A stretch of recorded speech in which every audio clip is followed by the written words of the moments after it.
Hello 10th class.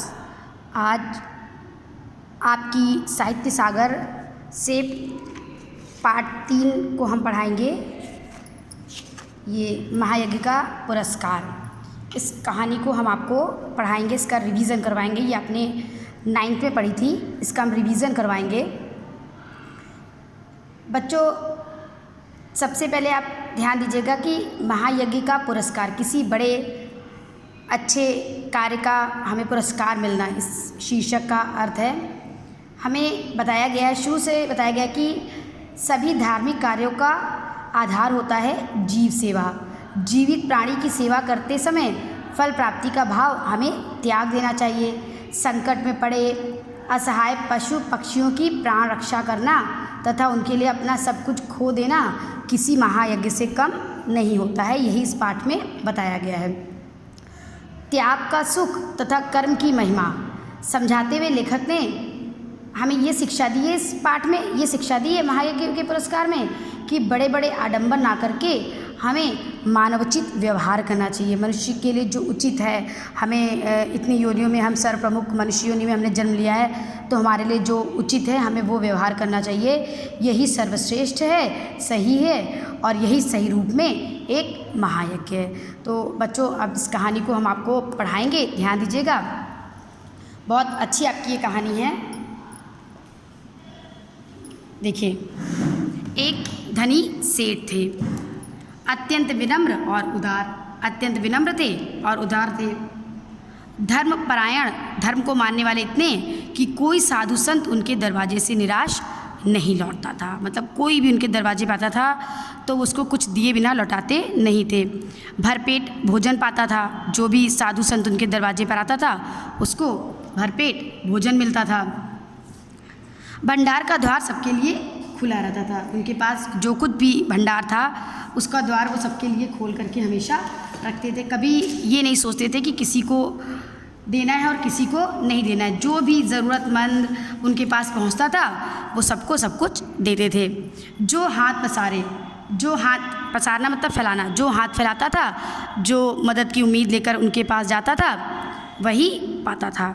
सेठ जी ने बहुत से यज्ञ किए थे, हवन किए थे, और दान न जाने कितना,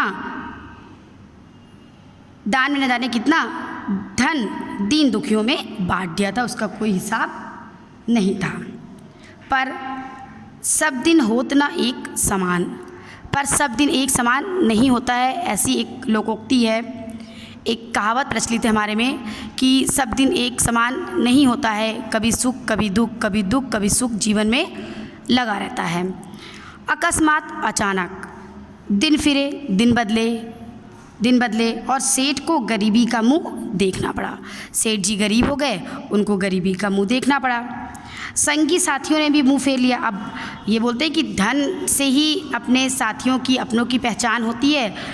जो धन में साथ रहे वो अपना नहीं होता है, जो धन में साथ रहे वो अपना नहीं होता। सच्चे की पहचान तब होती है जब हमारे ऊपर मुसीबत पड़ती है, और जो दुख में हमारा साथ दे वो सच्चा होता है।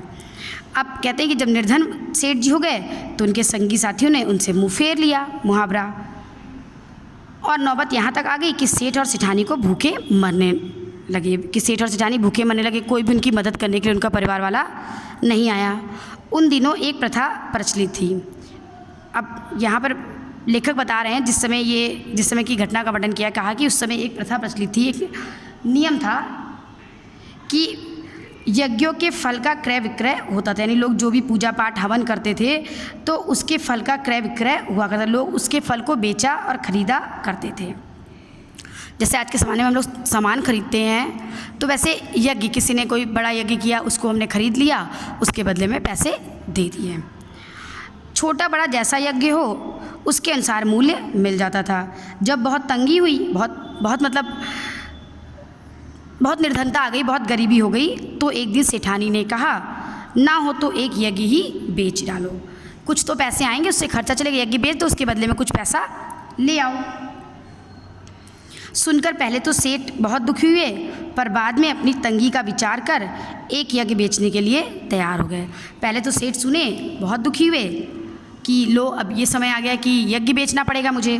लेकिन फिर अपनी तंगी, अपनी गरीबी को विचार करके और वो तैयार हो गए, अपना एक यज्ञ बेचने के लिए वो तैयार हो गए। सेठ के यहाँ से 10-12 कोस की दूरी पर कुंदनपुर नाम का एक नगर था, जहाँ पर सेठ रहते थे, धनी सेठ। उसी से 10-12 कोस दूरी पर कुंदनपुर नाम का एक नगर था, जिसमें एक बहुत बड़े सेठ रहते थे।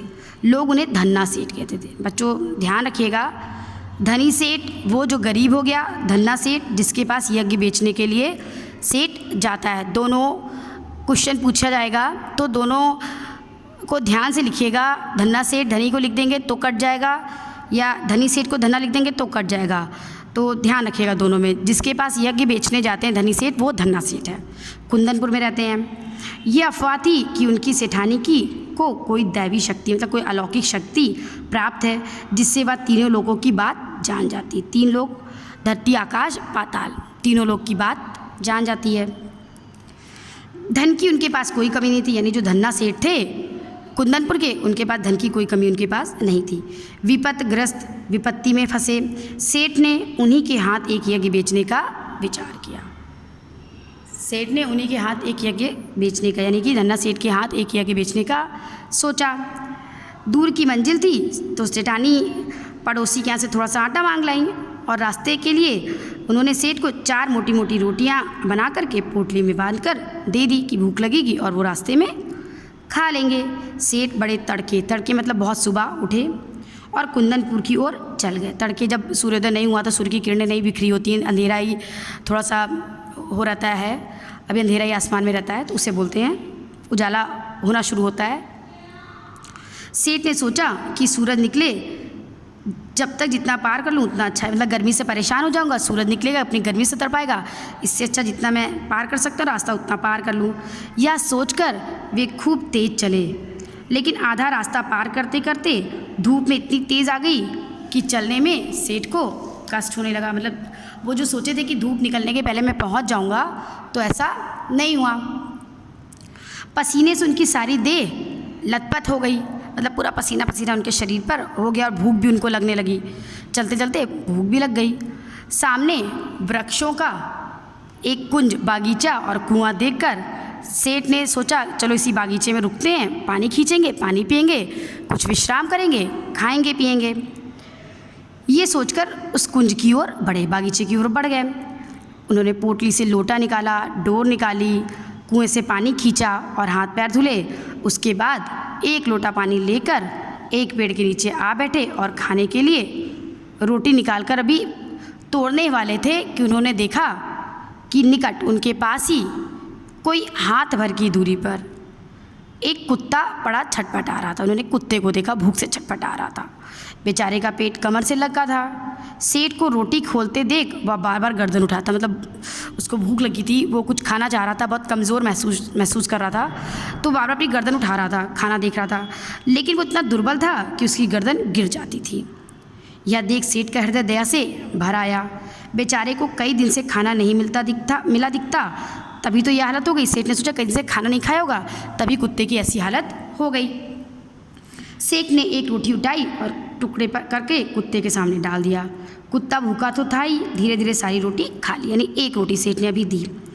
अब उसके शरीर में थोड़ी जान आई, एक रोटी खाकर थोड़ी जान आई, वह मुँह उठाने लायक हो गया। उसने मुँह उठाया और सेठ को देखने लगा। वह एक रोटी खाकर अब उसने अपने मुँह उठाया, इतनी ताकत आई। उसकी आंखों में कृतज्ञता थी। सेठ ने सोचा कि एक रोटी से खिला दूं तो फिर चलने फिरने योग्य बन जाएगा। मतलब एक रोटी में उसने अपनी गर्दन उठाई। सेठ ने सोचा कि मैं दूसरी रोटी भी खिला दूंगा तो दूसरी रोटी खिलाकर थोड़ा चलने फिरने लगेगा। तो ये सोचकर उन्होंने एक और रोटी टुकड़े टुकड़े करके उसे खिला दी। 2 रोटियां खाने के बाद कुत्ते के शरीर में शक्ति आ गई और वह खिसकता खिसकता सेठ के समीप आ गया। पहली रोटी में गर्दन उठाई, दूसरी रोटी में वो खिसकने लगा। सेठ ने देखा कि अभी भी वह अच्छी तरह चल नहीं पा रहा है, आसपास कोई बस्ती भी नहीं दिखाई दे रही थी।